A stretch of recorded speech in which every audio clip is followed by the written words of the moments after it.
Madame la maire, mes chers collègues, la ville de Nantes, vous le savez, est reconnue pour son ambition en matière d'espace vert et de nature en ville, à travers notamment les toiles vertes, les 101 parcs, le fait qu'on ait été capitale verte de l'Europe en 2013 et qu'on vise d'ici 2030 la neutralité carbone dans un nouveau programme européen. Mais cette délibération présentée par Delphine Bonamy, c'est un très grand pas en avant avec ce nouveau plan qui présente une ambition très très forte, notamment sur la réduction de l'artificialisation, qui est quand même un très gros enjeu, on l'a vu dernièrement, notamment avec cette canicule, sur la restauration des sols libres et sur aussi, c'est un autre point important sur lequel je voulais insister dans cette intervention, sur le fait qu'on rapproche les habitantes et les habitants des espaces verts et de la nature dans un périmètre de 15 minutes. C'est aussi pour notre majorité un enjeu d'équité, un enjeu d'égalité. Comme le mentionne la délibération, certains quartiers populaires sont particulièrement touchés par la minéralisation, comme Bellevue ou Malakoff, avec un taux, par exemple, pour Malakoff, qui peut monter jusqu'à 61%. Alors concrètement, il y aura des traductions très fortes dans la ville qui se verront très rapidement. Ça a déjà commencé avec le projet évoqué par Delphine, le projet artistique tout récent de Jean Julien sur le parking de la Duchesse Anne.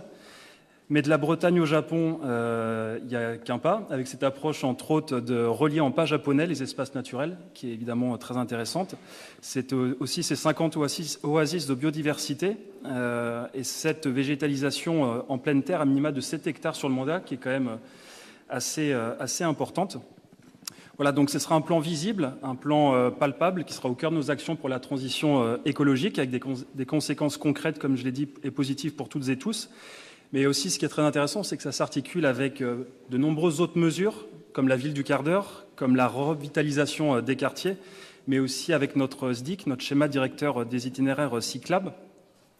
Alors, en quoi ce plan pleine terre et notre plan vélo sont-ils complémentaires ? Il y a cette volonté très forte de redistribuer l'espace public, tout d'abord, au profit de la marche et du vélo, mais cette requalification de l'espace public à travers la végétalisation et la déminéralisation, est nécessaire parce qu'aujourd'hui l'espace public est avant tout est malheureusement encore trop dédié à l'environnement automobile et trusté par cette minéralisation qui en découle.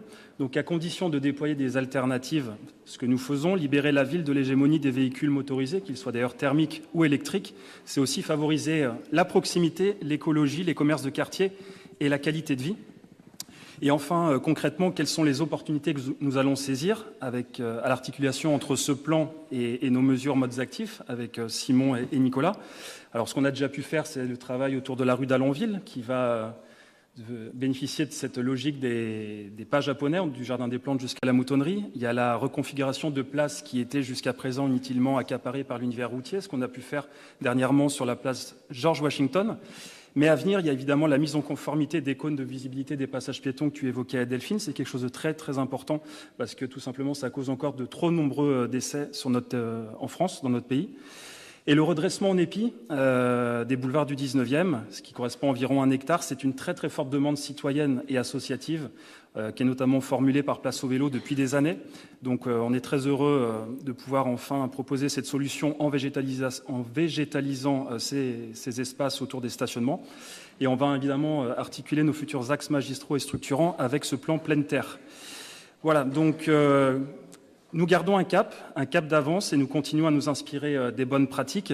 Et la débitumisation des espaces publics et la renaturation sont des leviers concrets pour réduire la place de la voiture, mais aussi pour proposer un accès équitable, un accès plus juste aux espaces végétaux et pour favoriser la marche et le vélo. Je vous remercie.